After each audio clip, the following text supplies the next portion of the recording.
8 পর্বে নির্মিত এই পিল ওয়েব সিরিজটি দুর্দান্ত গল্প এবং দুর্দান্ত অভিনয়ের সামিলে প্রত্যেকটি পর্বে আছে সাসপেন্স এবং প্রত্যেকটি পর্বে অডিয়েন্সকে ধরে রাখার যে প্রয়াস সেদিক থেকে এই পিল ওয়েব সিরিজটি উতরে গিয়েছে।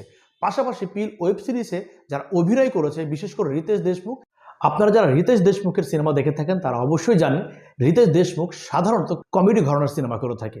কমেডি ঘরানা থেকে বের হয়ে নতুন কিছু করার চেষ্টা করেছে, আর এই কাজটি করেই বেশ প্রশংসিত হচ্ছে রিতেশ দেশমুখ। কুমার গুপ্তা, জয়দেব যাদব এবং মাহিম যোশী 8 পর্বের এই দুর্দান্ত গল্পটি এই 3 জন পরিচালক মিলে তৈরি করেছে। 8 পর্বের এই ওয়েব সিরিজটি মোট 5 ঘন্টা 43 মিনিটের ওয়েব সিরিজ। মূল গল্পে ঢুকতে বেশি সময় নেয়নি, যার জন্য প্রত্যেকটি পর্ব উপভোগ্য হয়েছে এবং দর্শককে ধরে রাখার জন্য, উত্তেজনার জন্য যে সিকোয়েন্স দরকার, যে থ্রিল দরকার, তার প্রত্যেকটা চেষ্টাই করেছেন এই রাইটার। যার জন্য এই লম্বা সিরিজটি দেখতেও আপনার বিরক্ত লাগবে না এবং আপনার মনে হবে এক দেখায় শেষ করে উঠি। এমন টান টান উত্তেজনায় এই গল্প এগিয়েছে।